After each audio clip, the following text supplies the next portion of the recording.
Bila saya sebut tentang projek-projek mega itu, ya, projek mega, projek besar itu, dan juga pelabur-pelabur yang datang untuk membuat pelaburan dalam Malaysia, dia bertujuan untuk kita.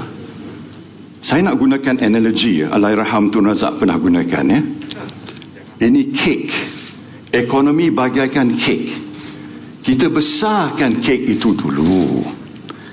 Bila kek itu sudah besar, dengan pelaburan tambahan, dengan projek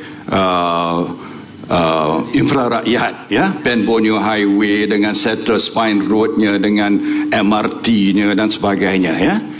Bila kek itu lagi besar, kita boleh irih-irih kek itu, potong-potong kek itu, bagi kepada rakyat, dan rakyat untung.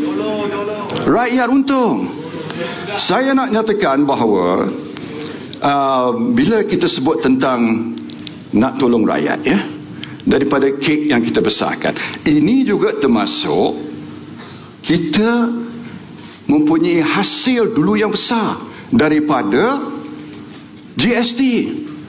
Kalau hari ini ada GST, kita ada hasil tambahan 30 bilion, tuan-tuan. Ini semua kita gunakan untuk apa? Untuk bagi subsidi kepada nelayan, kepada petani, pada pekebun kecil. Zaman dulu, zaman kita memerintah, nelayan dapat RM300 sebulan. Berim kita janjikan 2,000. Malah mungkin hari ini boleh tambah. Tapi bila kita kalah, ini telah dikecilkan. Yang rugi siapa? Rakyat.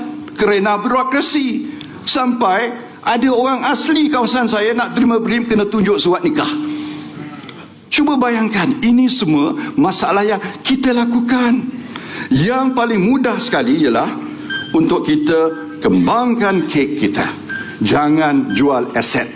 Kalau jual aset, seperti mana berlaku, jual IHH, jual dual residence, jual bangunan Malaysia di Hong Kong, jual saham CIMB, TNB dan sebagainya.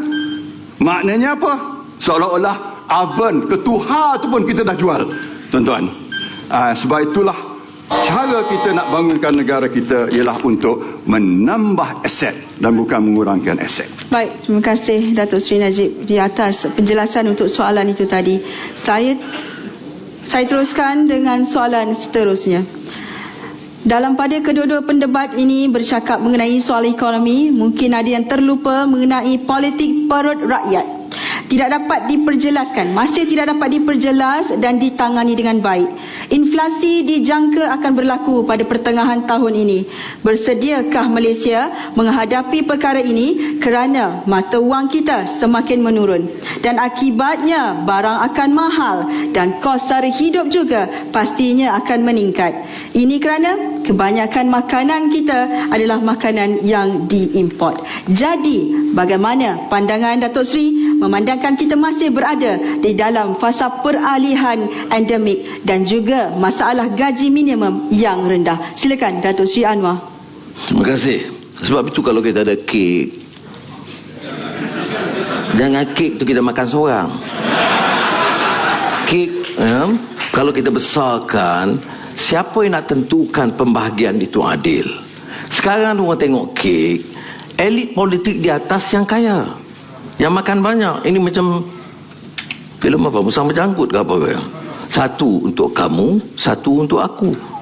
Yang untuk kamu tu sikit, yang untuk aku tu banyak belian-beliannya. Jadi oleh demikian, saya katakan bermula dengan masalah pengurusan kerajaan, masalah integriti, masalah pertanggungjawaban atau accountability, masalah pembentangan dan perbahasan terbuka. Ini harus ada. Ya. Dibangkitkan soal GST.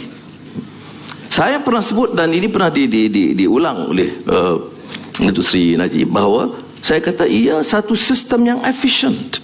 Tetapi rakyat yang sekarang dia menganggur ramai dengan pendapatan yang sangat rendah, jangan nak kutip daripada dia. GST itu a more democratized system of taxation.